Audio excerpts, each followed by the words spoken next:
Rob Ford scandal has been dominating news coverage here in Canada, obviously, and it's making waves around the globe. But despite the scrutiny, many questions still remain. The CBC's The Fifth Estate has been digging into the story and has some breaking news. They have spoken to the man trying to broker a deal with the now infamous Rob Ford crack video. And Gillian Finley is here to tell us more about this. Okay, Gillian, you sat down with this fellow who tried to broker the sale of the notorious crack video. What can you tell us about him? Well, I can tell you his name, because up until now he has never been identified. Even the Toronto Star, who he was negotiating with for the sale of that videotape, did not identify him. His name is Mohamed Farah. He's a 33-year-old community worker from a community called Dixon here in Toronto, which is where a lot of new Canadians live, a lot of them from Somalia originally. And he got involved in this because he was mentoring a lot of the younger men up there. One of them that he had mentored in the past came to him one day last January and said, look, I've got something on my cell phone. He showed it to him and he said, I want to change my life. I understand that maybe I can make some money doing this. Will you help me? And that's how Mohamed Farah became involved in this whole story. So why did he decide to speak out now, given that he had, I guess, conditions around keeping his identity a secret up to now? Well, this was all happening back in the spring, and you know, there was a period of time before the Toronto Star broke the story. At that point, this contact disappeared. As far as he knows, the videotape disappeared. He certainly doesn't have it or know where it is now. But he has watched the fallout of this over the last 6 months, as have we all, and especially over the last few weeks. And he said, you know, there comes a point where you just know that you have to step up and tell the truth. You know part of this story. You know what's being said. You know what parts of that are true and what parts are not. And I know that he feels really badly for the way this has impacted his community, first of all, and for what he calls the hypocrisy. I mean, on the one hand, you know, there were big raids in his community a couple of months ago.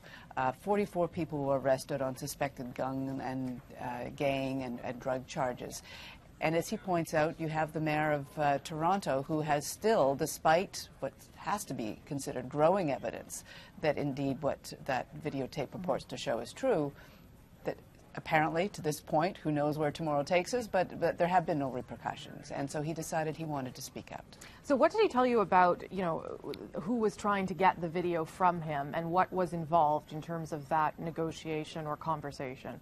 Well, he walked us through the whole negotiation, how it started, where it went, and ultimately how it didn't come to fruition. But he did tell us some interesting things. On the Toronto Star and the Gawker story broke on May 16th, and he said almost immediately the community changed. Word was out that there was this video. At that point, Gawker was trying to crowdsource money, if you remember, going back those few months ago, $200,000 they were trying to raise to buy the video. Other people clearly wanted the video as well, and so we have a clip that I think we can throw to here, where he talks about just what it was like with all these people all of a sudden showing up in his town. There were some people in the neighborhood, I would say people that are in organized crime, that drove in and showed people a suitcase of money, said, hey, look, whoever has the video, put them in contact with us. This is their cash, this is their money. They were literally showing people suitcases of money? Yeah, coming in fancy cars and showing cash. Look, I want, you know, tell them, here's my number, give them a call.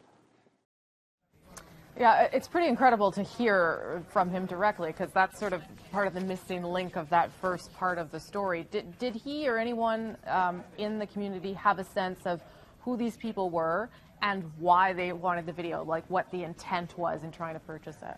His understanding was there were a lot of gold seekers out there, people some of whom he says he thought might have links to organized crime that were actually coming in with these, what he says were suitcases of money. But he says there were a lot of threats that were going on at the time, and this was actually, I think, more serious. A lot of the young men that he associated with, who to varying degrees may have known something about this, all of a sudden started getting anonymous phone calls, people telling them that they better come up with that video or there are going to be serious consequences. I asked him whether his contacts believed that any of those calls might have been coming from associates of Rob Ford, or Rob Ford's world.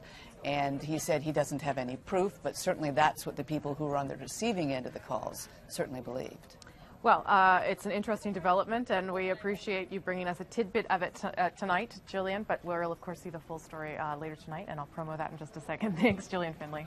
Thanks so much. That's Gillian Finley of the CBC's Fifth Estate, and as I said, you can watch that story, the Rob Ford story, on this incredible interview that Gillian did with Mohammed Farah. That is at CBC, on CBC, at 9 p.m. Eastern. You can join the Fifth Estate and guest panelists for a live web chat tonight, starting at 8 p.m. Eastern on cbc.ca. Fifth.